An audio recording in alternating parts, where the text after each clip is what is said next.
pasal 10 ayat 1 sampai 4 dengan karena ini satu perikop maka saya akan bacakan judul perikopnya. Yesus memanggil ke-12 rasul.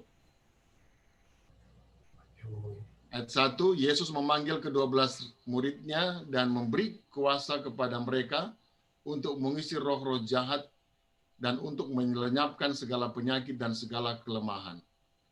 Inilah nama ke-12 rasul itu. Pertama Simon yang disebut Petrus, dan Andreas saudaranya, dan Yakobus anak Zebedeus, dan Yohanes saudaranya, Filipus dan Bartolomeus, Thomas dan Matius, pemungut cukai, Yakobus anak Alfeus dan Tadeus, Simon orang Selot, dan Judas Iskariot yang mengkhianati dia. Demikianlah pembacaan ayat inti. Tuhan memberkati, mari kita beribadah di dalam roh dan kebenaran. Baiklah, untuk menyambut khotbah kita menyanyi bersama-sama lagu Sion edisi lengkap nomor 425, Bersabdalah ya Yesus.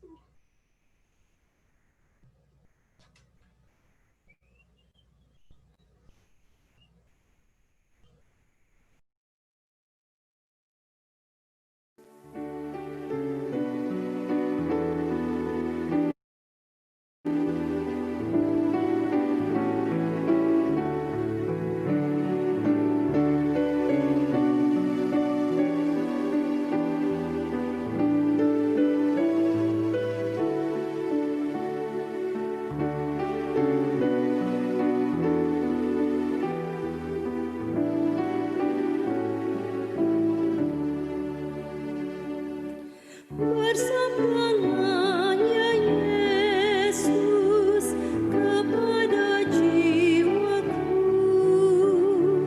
bisik padaku Tuhan, tiada ku tinggalkan. Penuhilah hatiku dengan firman Tuhan, kiranya aku selalu menyanyi pujian. Bersabdalah ya Yesus kepada jiwaku, pegang tanganku Tuhan, sucikan hatiku. Ku mau turut firman-Mu yang terangi jalanku. Tuhan pimpinlah aku, ku jadi milik-Mu.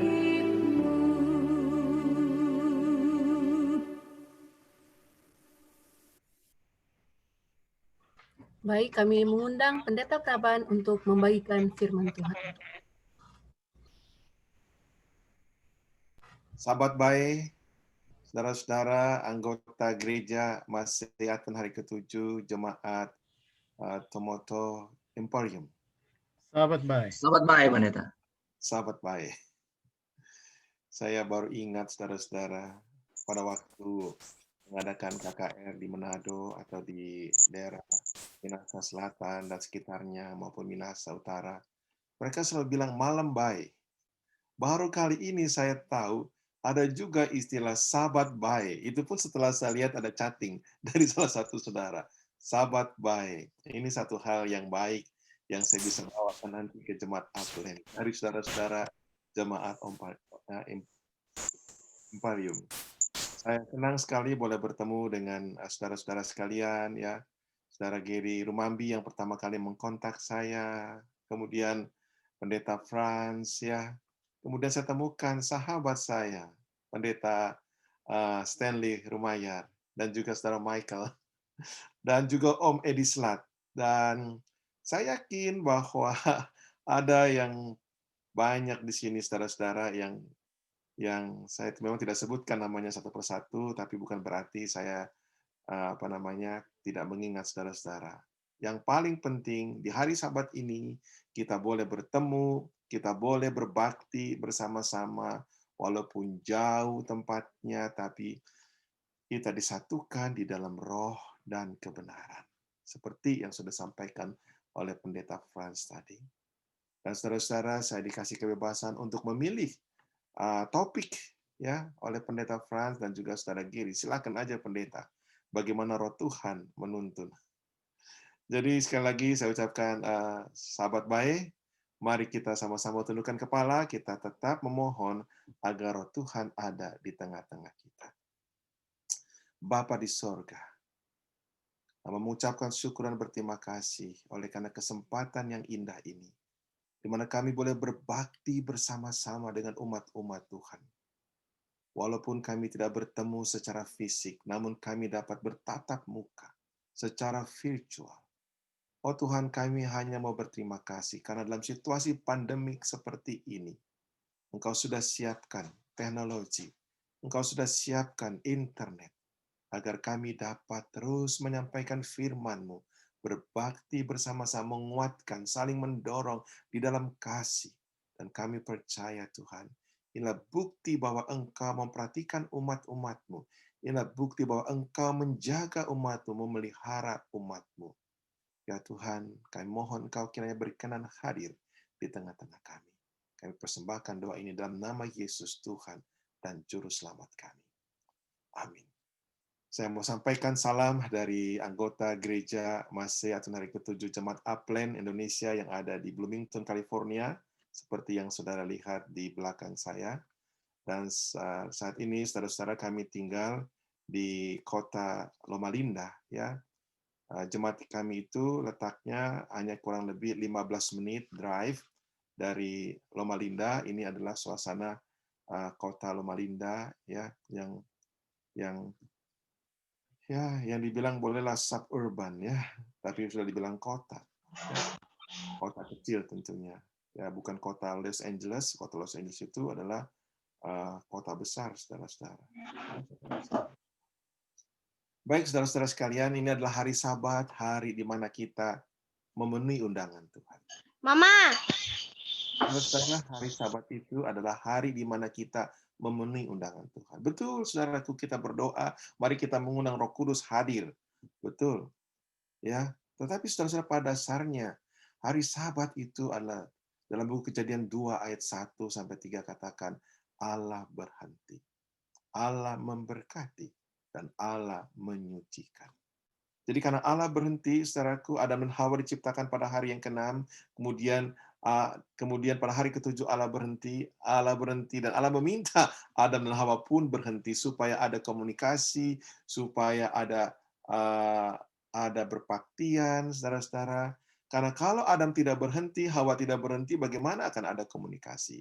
Dan komunikasi ini, saudara, di zaman kita sekarang ini dalam bentuk perbaktian, dalam bentuk pujian, dalam bentuk mendengarkan firman Tuhan, di dalam bentuk melakukan segala sesuatu dalam bentuk doa, saudaraku. Inilah hari Sabat. Jadi Tuhan berhenti. Dan kita juga diminta untuk apa? Untuk berhenti. Maka Tuhan bilang, ingatlah dan kuduskanlah hari Sabat, yaitu hari perhentian, saudaraku. Dan saudara, hari Sabat ini juga kita mengingat Tuhan sebagai pencipta kita. Dan juga penebus kita berdasarkan Keluaran pasal 20 ayat 8 sampai yang ke-11 dan juga dan buku Ulangan pasal yang ke-5, saudaraku. Keluaran pasal yang ke-20 mencatatkan Tuhan sebagai pencipta, di Ulangan pasal 5 Tuhan sebagai penebus. Dan memang betul, saudaraku, manusia diciptakan pada hari yang ke-6. Betul, kemudian pada hari ke-7 Tuhan berhenti karena Tuhan pencipta. Tapi sebagai penebus, Yesus mati hari Jumat, saudaraku, itu hari ke-6. Yesus mati hari Jumat, itu hari ke-6, supaya manusia yang berdosa seperti saudara dan saya, dan juga semua keturunan Adam yang ada di seluruh dunia ini, saudaraku, dapat diciptakan kembali. Itulah keselamatan. Recreation, recreated, diciptakan kembali oleh Tuhan. Lalu pada hari Sabat, Yesus beristirahat. Ya, saudaraku, dalam arti mati, ya, beristirahat, kemudian bangkit. Jadi luar biasa, saudaraku. Hari Sabat itu juga hari di mana Tuhan memberikan kesembuhan kepada kita. Di dalam Alkitab, khusus dalam Perjanjian Baru, saudaraku, dalam buku Injil, Matius, Markus, Lukas, maupun Yohanes, ada 7 mujizat yang dilakukan oleh Yesus pada hari Sabat. Jadi Tuhan kita itu bukan hanya pencipta, bukan hanya penebus, tapi juga penyembuh yang ajaib. Bahkan di hari Sabat seperti ini, saudaraku, Tuhan mau memberikan sukacita kepada kita. Kenapa kita bersukacita? Oleh karena kita diciptakan, oleh karena kita diselamatkan, oleh karena kita disembuhkan. Sukacita itu harus ada pada kita, saudaraku, di hari Sabat. Walaupun saya dalam doa tadi, saudara, kita patut bersukacita. Kenapa? Karena walaupun kita berada di dalam situasi terpisah, saudaraku, tapi Tuhan itu luar biasa, Dia siapkan teknologi agar kita boleh bertatap muka. Bahkan saudara-saudara bisa mengundang pembicara dari seluruh dunia untuk menyampaikan firman Tuhan. Bahkan kita yang tidak pernah ketemu, ya seperti saya dengan saudara kami ini, saudara kita ini, Stanley, ya sudah lama dah ketemu, ya, tapi bisa bertemu. Juga dengan Michael, ya, dengan saudara-saudara yang lain, ya, luar biasa, saudaraku, luar biasa sekali. Kita patut bersukacita. Sukacita itu, saudaraku, ya, dari dalam. Oleh karena kita memiliki Yesus. Oleh karena Yesus pencipta kita, Yesus penebus kita, Yesus penyembuh kita, Yesus pemelihara, itu sukacita dari dalam. Kalau happy, saudara-saudara, itu dari luar. Ya, happy birthday, itu dari luar. Birthday-nya tidak ada, saudaraku, pastanya tidak ada, tidak happy lagi. Tapi kalau sukacita itu dari dalam, oleh karena Yesus. Oleh karena Yesus. Saudara-saudara sekalian, pada hari Sabat ini, ya, judul khotbah yang saya pilih adalah khotbah kedua Yesus di Injil Matius. Saudara, luar biasa. Ini buku Matius ini, saudaraku, ya semua firman Tuhan luar biasa. Tapi saya sendiri, saudaraku, baru mempelajari Injil Matius secara detail. Belum lama waktu mengadakan KKR di Unai bulan yang lalu. Kemudian, saudara-saudara, saya pelajari luar biasa. Luar biasa. Nanti bulan Desember, saudaraku, selama 4 bulan ke depan, saya akan berkhotbah di Hope Channel hanya membahas dari buku Matius setiap minggu selama lebih kurang 3 atau 4 bulan membahas mengenai buku Matius. Setiap minggu 1 kali. Karena ada sesuatu yang membuat saya bersuka cita untuk menyampaikan kepada kita semua kalau kita mempelajari firman Tuhan. Jadi saudara-saudara sekalian, seperti contoh pada hari, kenapa saya sebut sebagai khotbah kedua? Karena khotbah pertama itu khotbah Yesus di atas bukit, saudaraku. Pasal 5 sampai pasal 7. Dan di sini, saudara-saudara, pasal 10 adalah khotbah Yesus yang kedua. Nah, saudara-saudara, antara pasal 8 dan pasal yang ke-9, saudaraku, itu adalah mujizat. 9 mujizat yang dilakukan oleh Yesus. Mari kita sama-sama mempelajarinya. Mari kita buka Alkitab kita, saudaraku. Ya, yaitu di dalam Matius pasal yang ke-10, ya. Saya mau share screen saya kepada saudara-saudara. Ini hanya outline yang saya mau bagikan kepada saudara, ya. Dan ini tidak banyak, tapi saya mau saudara-saudara mengingat saja kalau kita melihat khotbah Yesus yang kedua di Injil Matius, ya. Nah, saudara-saudara, khotbah Yesus itu hanya dimulai dari Matius 10 ayat 5 sampai 25, lalu Matius 10 ayat 26 sampai 31, dan Matius 10 ayat 32 sampai 42. Jadi ada 3 bagian di dalam khotbah Yesus yang kedua di buku Matius. Yang pertama itulah mengenai instruksi mengenai misi, yang kedua adalah dorongan dalam misi, dan yang ketiga adalah mendelegasikan misi itu sendiri. Jadi saudara-saudara, dengan kata lain, saudaraku, khotbah Yesus yang kedua di buku Matius pasal yang ke-10 ini adalah berbicara mengenai misi yang didelegasikan Yesus kepada murid-muridnya. Mari kita lihat, saudaraku, ayat yang kelima. Ke-12 murid itu, saudara, luar biasa. Hanya membaca ke-12 murid itu. Diutus oleh Yesus. Ya, diutus oleh, hanya kalimat ini saja, saudaraku, kalau kita mengerti buku Matius, maka saudara-saudara bisa mendapatkan latar belakang yang sangat indah sekali. Saudara, Matius adalah pemungut cukai. Dia menulis Injil Matius ini untuk orang-orang Yahudi. Itu audiens yang pertama. Untuk orang-orang Yahudi. Lalu kita ini, saudara-saudara, ada audiens yang berikutnya. Tetapi yang utamanya ada itu. Jadi buat saudara-saudara dan saya, waktu membaca ini, keep in mind Audiensnya adalah untuk orang Yahudi. Makanya saudara-saudara, kalau kita mengerti itu, audiens orang Yahudi, kita bisa merasakan apa yang ditulis oleh Matius. Oke? Lalu kita lihat. Ya sekarang katakan diutus oleh Yesus. Siapa Yesus, saudaraku, yang diperkenalkan oleh Matius? Saudara-saudara, kalau saya membaca buku Injil, ya, ini saya latar sedikit aja. Injil itu, Injil Matius, Injil Markus, Injil Lukas, Injil Yohanes, itu bukanlah biografi daripada Yesus. Saudara, kalau biografi itu mesti detail. Ya, mesti detail. Tetapi saudara boleh baca di tiap Injil Matius, bahkan dalam buku Yohanes sebutkan, masih banyak hal-hal yang belum dilakukan oleh Yesus. Dan kalau maksud saya, yang dilakukan oleh Yesus dan tidak ditulis di dalam Injil, kalau ditulis nggak cukup. Jadi artinya, saudaraku, yang penting-penting ditulis, ya, yang menjadi pelajaran buat kita semua. Semuanya penting, saudaraku. Tapi ada hal-hal yang cukup buat kita untuk mengerti siapa Yesus tersebut. Apalagi buat Matius, yang latar belakang orang Yahudi, menulis kepada orang Yahudi. Matius memperkenalkan siapa Yesus ini, saudaraku. Kalau saudara membaca dalam buku Matius pasal yang pertama, sudah diperkenalkan siapa Yesus itu. Dia adalah keturunan raja. Keturunan Raja Daud. Dialah keturunan Abraham. Buat orang Yahudi, wah, Yesus itu keturunan Raja Yahudi. Dan juga keturunan Abraham. Sama dong latar belakangnya dengan apa? Dengan kita. Kita juga keturunan Abraham. Orang Yahudi itu kan keturunan Abraham. Tetapi yang membuat spesial adalah Yesus itu keturunan Raja Daud. Keturunan Raja Daud. Jadi spesial. Bukan orang sembarangan ini. Kan begitu bahasanya. Bukan orang sembarangan. Spesial. Itu yang mau disampaikan oleh Matius pada waktu itu.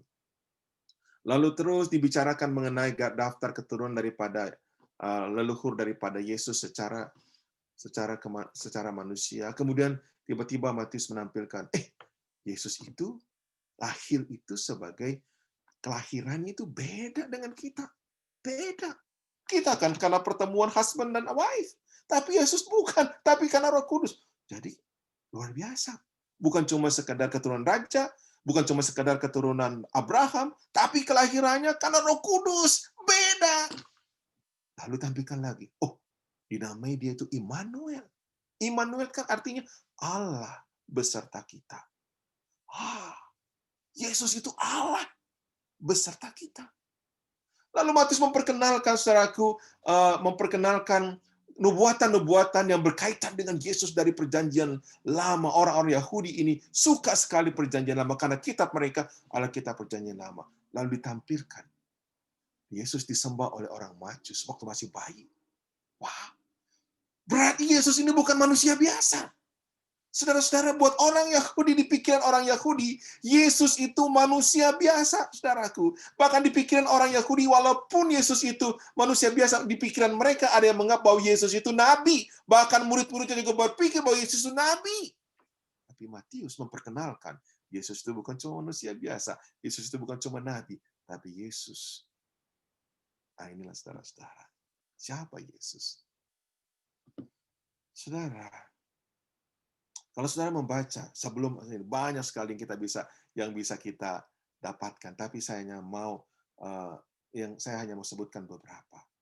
Saudara-saudara, pada waktu Yesus memberikan delegasi, ya, Yesus, saudara bisa lihat dalam ayat yang pertama dari Matius pasal 10.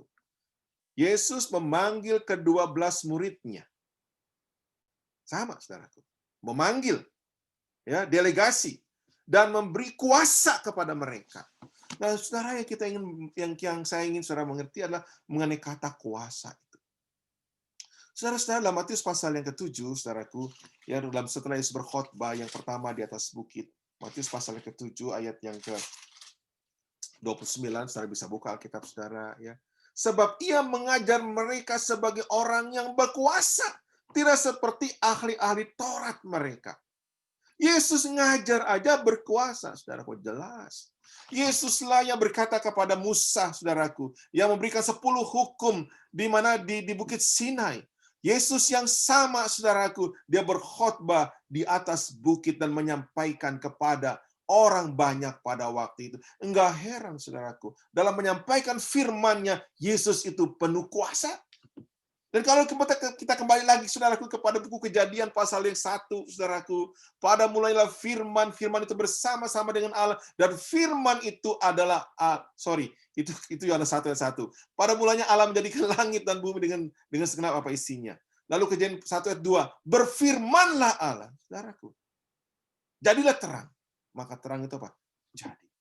Jadi saudara, Yesus itu firman. Firman yang hanya dengan berkata, jadi. Jadi saudara-saudara, luar biasa. Firman yang dikhotbahkan oleh Yesus dalam Matius pasal yang kelima berkuasa. Makanya saudara-saudara, coba ambil waktu sahabat siang ini, baca itu Matius 5 itu pasal 5 sampai pasal 7. Itu khotbah itu, saudaraku, mempersiapkan saudara untuk menjadi warga negara surga. Menjadi warga negara surga. Orang yang membaca Matius pasal 5 sampai pasal 7, pikirannya itu tidak akan memikirkan menjadi warga negara dunia ini terus. Karena ada orang, saudaraku, kapan saya bisa ke Amerika dan jadi warga negara Amerika? Saudaraku, tidak ada begitu. Kenapa? Karena yang dipikirkan orang itu setelah membaca khotbah Yesus, dia masih pikirkan, kapan saya bisa menjadi warga negara surga? Saudara, baca itu. Nah, Yesus yang sama, saudaraku, dalam Matius pasal 8, pasal 9, ya Yesus menyembuhkan. Ada 9 mujizat. Saudara saya sebutkan secara ringkas. Matius pasal 8, Yesus menyembuhkan seorang yang sakit kusta. Yesus menyembuhkan hamba seorang perwira di Kapernaum. Yesus menyembuhkan ibu mertua Petrus. Saudara-saudara, ini adalah outcast people. Orang yang berada di luar. Kalaupun mereka datang ke rumah ibadat, ke Ka'bah Tuhan, ke bait suci Tuhan, mereka itu adanya di luar. Tidak boleh masuk, saudaraku. Orang kusta jauh-jauh. Kalau ada di sini hamba seorang perwira, saudaraku, tidak boleh masuk, mesti ada di luar. Dan juga wanita, ibu mertua Petrus. Tapi Yesus menaruh perhatian kepada orang-orang luar, saudaraku. Dia sembuhkan mereka. Kemudian, saudaraku, saudara bisa lihat hal angin ribut diredahkan. 2 orang kerasukan disembuhkan. Dan juga orang lumpuh disembuhkan. Apa istimewanya dari cerita ini, saudaraku? Saudara bisa melihat bahwa Yesus itu bukan cuma sekedar manusia biasa. Yesus itu bukan cuma sekedar nabi, saudaraku. Kalau berbicara mengenai nabi, saudaraku, ada banyak catatan di dalam Alkitab bahwa nabi-nabi itu bisa menyembuhkan. Ada. Ada nabi yang bisa menyembuhkan penyakit kusta. Seperti siapa? Nabi Elia, saudaraku. Dia menyembuhkan Naaman. Dan Gehazi, ceritanya sudah tahu itu. Yesus menyembuhkan penyakit kusta. Selama, saudaraku, cerita mengenai orang disembuhkan sakit kusta selama tidak pernah terdengar. Ini tampil Yesus. Tapi, saudaraku, apa istimewanya pada saat angin ribut diredahkan dan 2 orang kerasukan setan disembuhkan, serta orang lumpuh disembuhkan? Apa keistimewaannya? Saudaraku, di situ Matius menampilkan bahwa Yesus itu mempunyai hak prerogatif sebagai Allah. Bayangkan, angin ribut diredahkan. Ya, Yesus hanya bilang, dikatakan Yesus menghardik angin dan danau itu, maka danau itu menjadi teduh sekali. Sampai orang ini heran, orang apa dia ini? Apakah dia ini orang? Mesti begitu jawab pertanyaan. Orang apakah dia ini? Saya bacanya, apakah dia ini orang? Saudara, sehingga angin ribut dan danau pun taat kepadanya. Jadi Matius lagi kasih tahu, ini orang ini bukan cuma sekedar orang ini, lebih dari orang. Dan memang untuk orang-orang Yahudi, kalau sampai ada orang yang bisa membuat alam itu takluk, dia bukan cuma sekedar orang. Dia masbi Allah.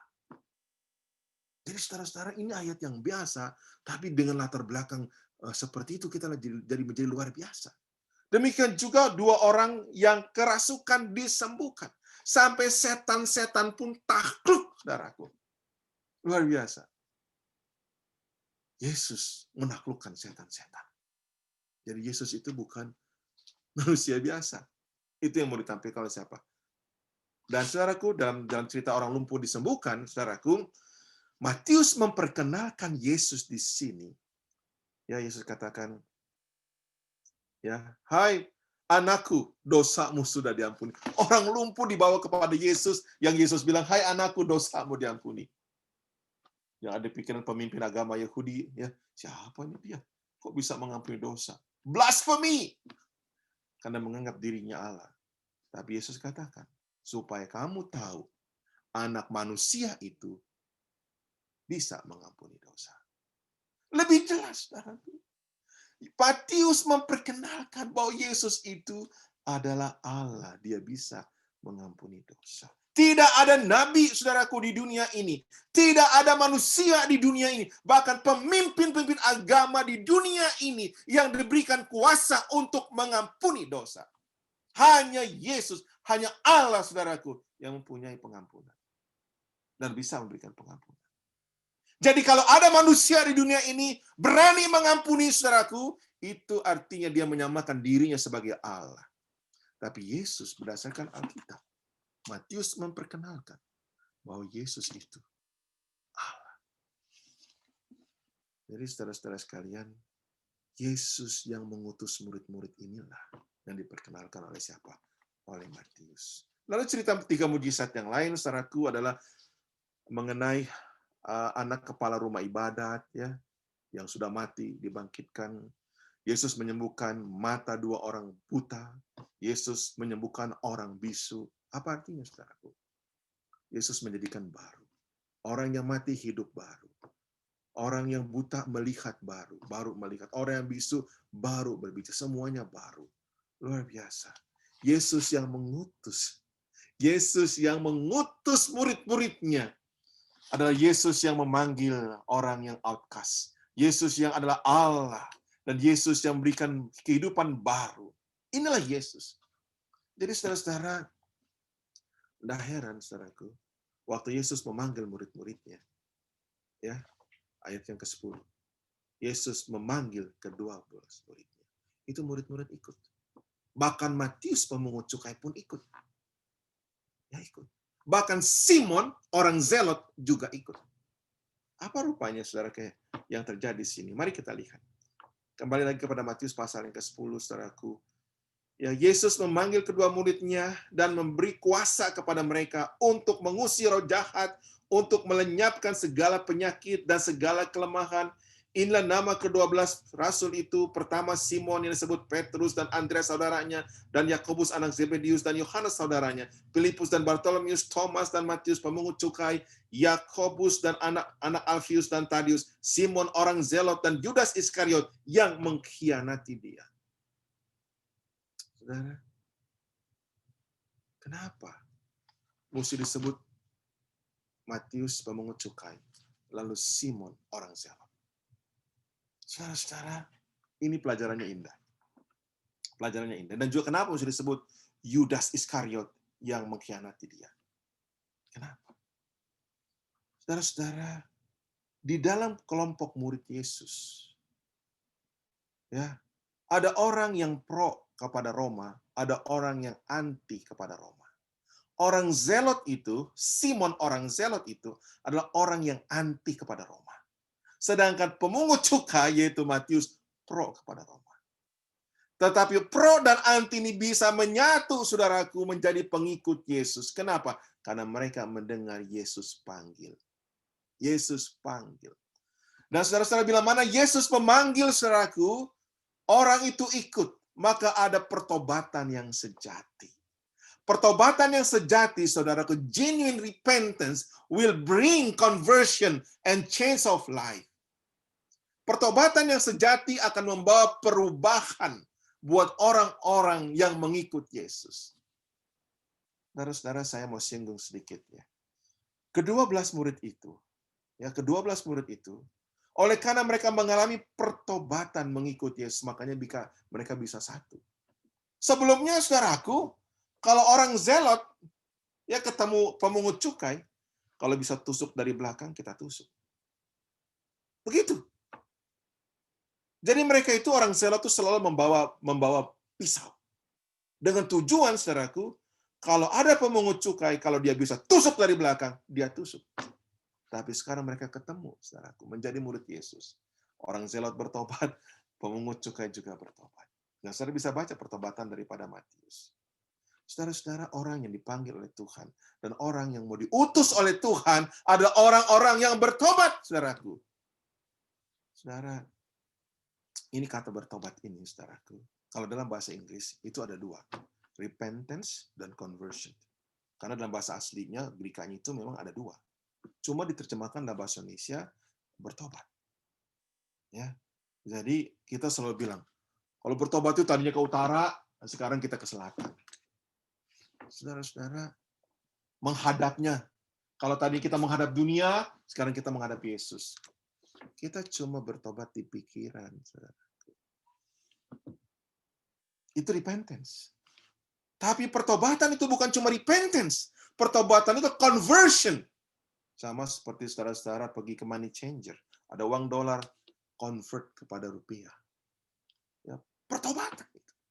Ada perubahan. Jadi kalau dibilang bertobat, artinya orang yang bertobat sungguh-sungguh mesti ada perubahan. Dan murid-murid Yesus pada waktu dia dipanggil, saudaraku, pada waktu dia diutus, mereka ini betul-betul bertobat dan ada perubahan di dalam hidup mereka. Sehingga mereka bisa sampai sama-sama. Saudara, saya kalau di sini ya, kalau saya stop di sini, kalau di gereja, saudaraku, masih ada orang yang tusuk-tusuk dari belakang, orang itu belum bertobat. Belum bertobat. Bertobatnya baru di pikiran. Tapi belum conversion. Perubahan hidup. Lihat Matius. Saudara bisa lihat pertobatan Matius itu, saudaraku, dalam Matius pasal yang ke-9. Itu menarik lagi cerita mengenai pertobatan Matius. Beda dengan pertobatan daripada murid-murid yang lain, saudaraku. Tapi akhirnya, dia ikut Yesus. Dan dia berubah. Dari saudara-saudara, ini pendahuluan. Belum khotbah. Belum khotbah Yesusnya, baru pendahuluan.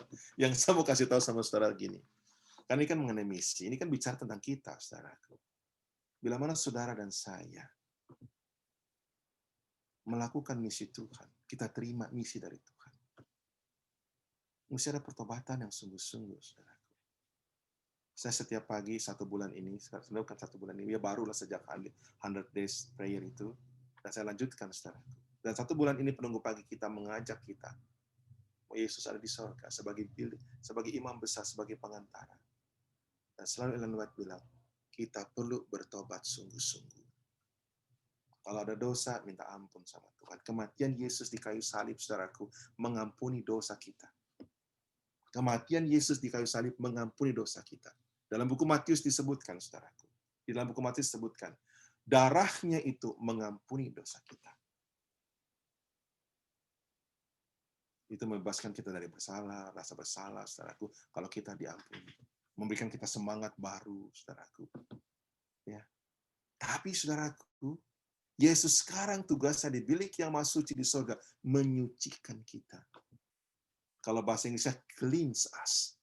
Mencuci, dicuci kita, saudaraku. Dicuci. Kita mendapatkan pengampunan, kematian Yesus di kayu salib. Kita mendapatkan penyucian oleh karena Kristus tugasnya di bilik yang maha suci sekarang di surga. Disucikan, dicuci. Jadi saudara-saudara, kalau kita sudah diampuni, Yesus bilang, go and sin no more. Itu pertobatan yang sejati, pertobatan yang sungguh-sungguh. Tuhan mau, saudaraku, dosa apapun yang kita miliki saat ini, dosa tersembunyi, dosa kesayangan, dosa tidak ada yang tahu, dosa kelemahan, semua dosa, saudaraku, itu menjadi penghalang mempunyai hubungan kita dengan Kristus. Dan sementara Yesus masih bertugas di bilik yang maha suci sekarang, saudaraku, kita harus akui dan kita harus tinggalkan. Dan kita harus hidup bersama dengan dia, minta kekuatan setiap hari. Murid-murid ini bukan tidak ada kelemahan, saudaraku, ada kelemahan. Tapi mereka meminta pertolongan dari Tuhan. Dan saudara-saudara sekalian, baru setelah itu, Matius mencatat khotbah Yesus yang kedua.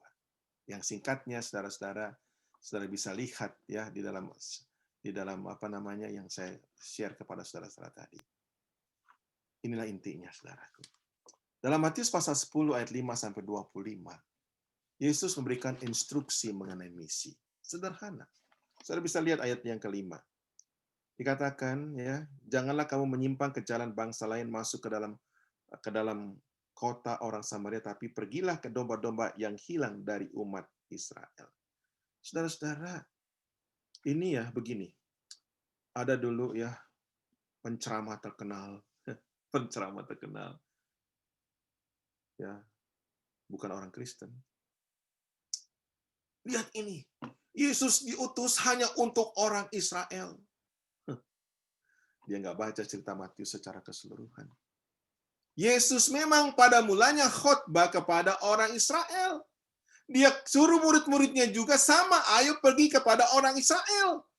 Tapi orang Israel menolak dia, yang orang Yahudi menolak dia. Akhirnya Yesus pergi kepada orang-orang yang bukan Israel. Contoh, saudara masih ingat Yesus memberikan makan 5.000 orang. Siapa tuh 5.000 orang? Laki-laki aja. Kalau ditambah perempuan dan anak-anak, lebih dari 5.000. Saudara. Dan siapa yang 5.000 itu? Itulah orang-orang Yahudi, orang-orang Israel. Saudara masih ingat juga Yesus memberikan makan 4.000 orang? Siapa nih 4.000 orang? Laki-laki, belum termasuk perempuan dan anak-anak. Lebih dari 4.000. Siapa mereka? Bukan orang Israel. Bukan orang Yahudi.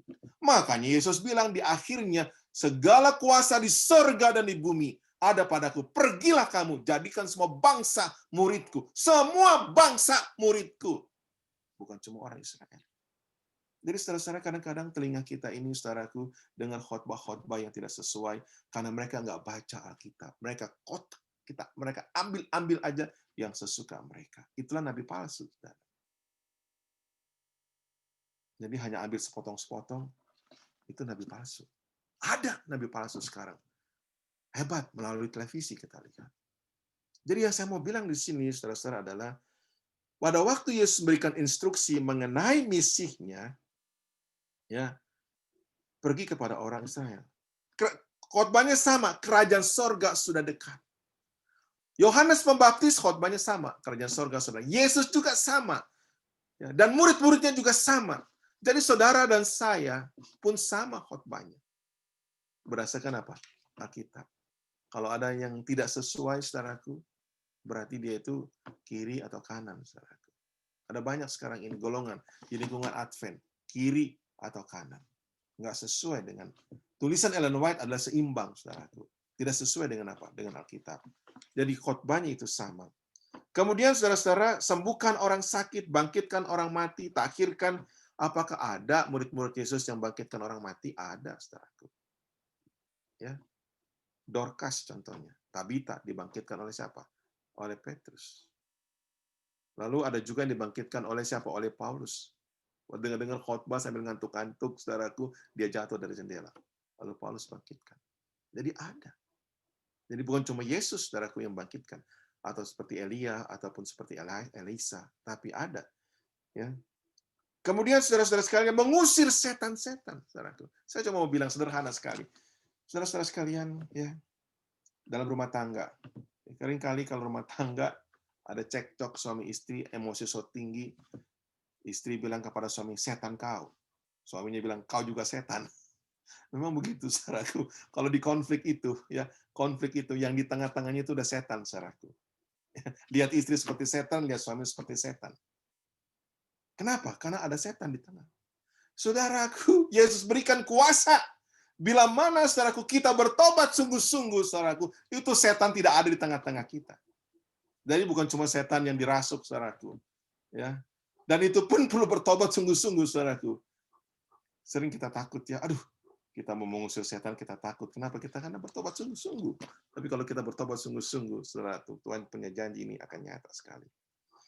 Kemudian saudara-saudara, jangan membawa emas atau perak atau tembaga dalam ikat pinggangmu. Jadi jangan kita melakukan misi Tuhan dengan motivasi itu duit, saudaraku. Jangan. Melakukan pekerjaan Tuhan, saudaraku, bukan untuk cari duit. Kalau cari duit, jadi nelayan, saudaraku. Kalau cari duit, jadi pemungut cukai. bukan untuk warisan di dalam apa? Di dalam lain pekerjaan Tuhan.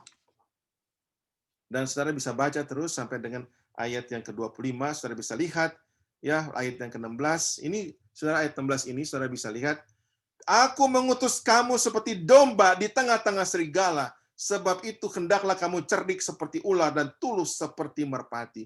Saudaraku, ayat ini cuma ada di buku Matius. Saudara tidak temukan di dalam buku Markus, buku Lukas, atau buku yang cuma ada di sini. Jadi saudara bisa bayangkan cerdik. Aku mengutus kamu ke tengah-tengah serigala. Jelaslah. Yang mau ditampilkan itu Yesus sebagai Allah yang menjadi manusia, saudaraku. Yesus yang penuh dengan kuasa, sedangkan orang Yahudi tidak menerima, saudaraku, pekabaran seperti itu. Jadi seperti serigala, mau dilawan. Bahkan, saudaraku, Yesus menunjukkan bagaimana menjadi umat Tuhan yang benar, bagaimana hukum Tuhan yang mengadakan satu reformasi. Luar biasa. Saudara-saudara sekalian, Yesus kasih tahu. Kamu akan masuk penjara, kamu akan dianiaya. Khotbah Yesus, saudaraku, dalam Matius pasal yang kelima. Berbahagialah orang yang dianiaya oleh karena aku.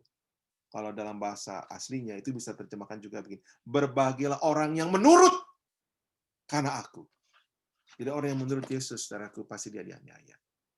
Itu. Saudara lihat aja.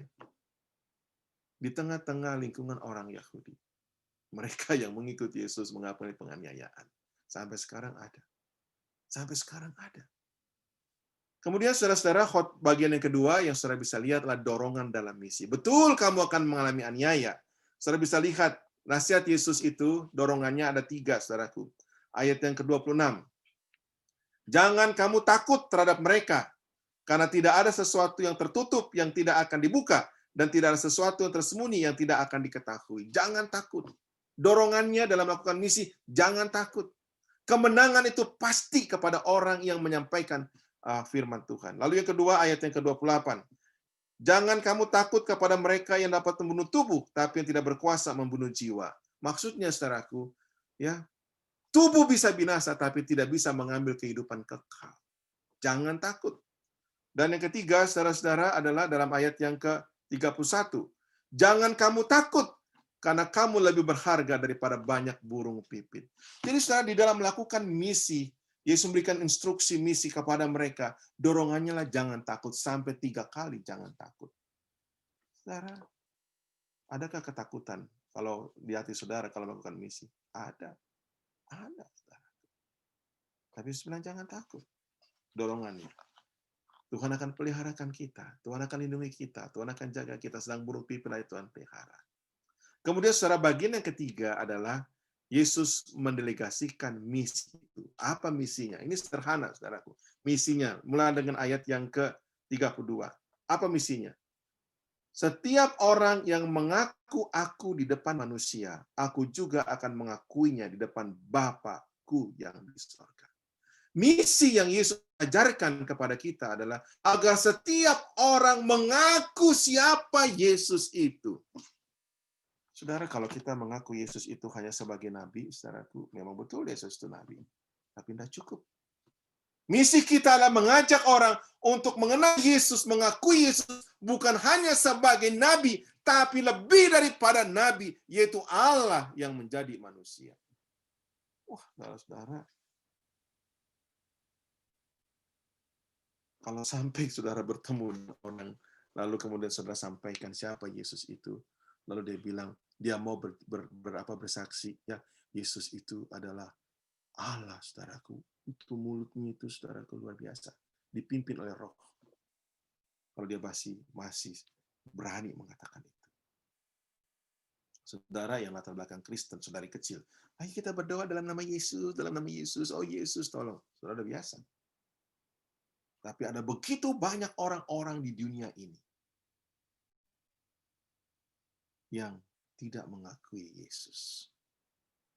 Mengaku, saudaraku, Tuhan, Juru Selamat. Itu misi kita. Misi kita. Karena keselamatan di bawah kolong langit ini tidak ada kecuali di dalam nama Yesus. Kisah 4 ayat 12. Saudara, Yesus mati di kayu salib. Tidak semua orang menerima Yesus mati di kayu salib. Tapi itu tugas. Mengaku Yesus, dia mati dan bangkit. Saudara, itu misi kita.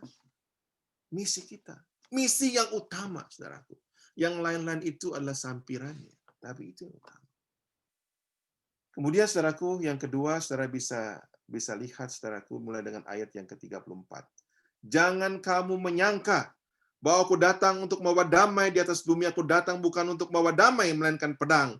Sebab aku datang memisahkan orang dari ayahnya, anak perempuan dari ibunya, menantu perempuan dari ibu mertuanya, dan musuh orang ialah orang yang ada seisi rumahnya. Barang siapa mengasihi bapa atau ibunya lebih daripada aku, ia tidak layak bagiku. Dan barang siapa mengasihi anaknya laki-laki dan perempuan lebih daripada aku, ia tidak layak. Barang siapa yang tidak memikul salib dan mengikut aku, tidak layak bagiku. Saudaraku mengerti kan?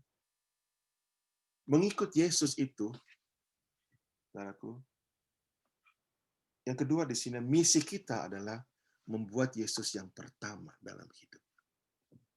Membuat Yesus yang pertama. Lebih daripada orang tua. Yesus datang, saudaraku, mendamaikan kita dengan Bapa. Setelah itu kita harus jadikan Yesus yang pertama dalam hidup kita. Sebagai yang utama. Nah, saudara-saudara, kalau sampai ada orang yang mengaku dan membuat Yesus yang utama, itu tantangannya hebat sekali, saudaraku. Bisa diusir dari rumah. Betul. Bisa dikucilkan, saudaraku. Ingat aja pengalaman saudara-saudara yang pertama kali bertobat. Tugas kita adalah itu. Membuat Yesus yang pertama. Dan saudara-saudara dikatakan setiap orang yang tidak memikul salib. Saudara-saudara, buat orang Yahudi dan orang-orang yang ada waktu itu, orang sudah tahu. Kalau sampai ada orang mikul salib, saudaraku, kalau sampai ada orang mikul salib, tujuannya mereka tahu. Orang yang mikul salib itu nggak akan pergi ke mall. Orang yang mikul salib itu tidak akan pergi ke market. Orang yang mikul salib itu tidak akan ke bioskop, saudaraku. Orang yang mikul salib itu pasti tujuannya Golgota. Apa artinya, saudaraku? Menyangkal diri dan memikul salib. Itulah. Saudaraku, bukan diri yang kita tonjolkan. Misi kita, saudaraku, bukan menonjolkan diri. Tapi Yesus yang kita tonjolkan. Kalau Yesus sampai menderita di Golgota, maukah kamu menderita juga karena aku? Luar biasa, saudaraku. Dan yang ketiga, ini yang terakhir, saudaraku. Ayat yang ke-30, ayat yang ke-40. Barang siapa menyambut kamu, ia menyambut aku. Dan barang siapa menyambut aku, ia menyambut dia yang mengutus aku. Barang siapa menyambut seorang sebagai nabi, ia akan menerima upah nabi. Barang siapa menyambut orang benar sebagai orang benar, ia akan menerima upah orang benar. Jadi artinya, saudaraku, ini khotbah Yesus, kita harus menunjukkan keramahan kepada orang yang mengikut Yesus. Orang yang sudah mengaku Yesus sebagai Tuhan dan Juru Selamat pribadinya, yang sudah menjadikan Yesus yang utama di dalam hidupnya, bukan diri yang ditonjolkan. Itu semua ditinggalkan. Kita harus menunjukkan keramahan kepada orang itu. Makanya dikatakan, kalau kamu sambut mereka, kamu juga sambut aku. Saya sampaikan ini semua di dalam nama Yesus. Amin.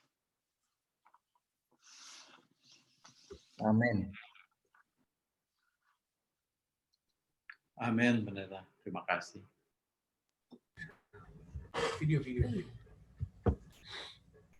Baik, tentunya kita sepakat mengucapkan terima kasih dan mengaminkan akan firman Tuhan yang telah kita dengarkan bersama-sama. Baiklah, sekarang kami ingin mengundang Pendeta Praban kembali untuk membawakan doa berkat. Bapa di surga,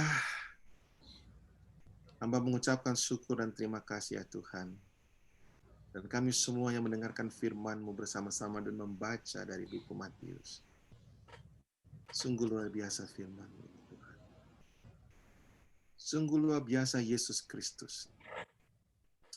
Dan Matius yang telah menulis demikian rupa untuk mengajarkan kepada kami siapakah Yesus. Dia bukan cuma manusia.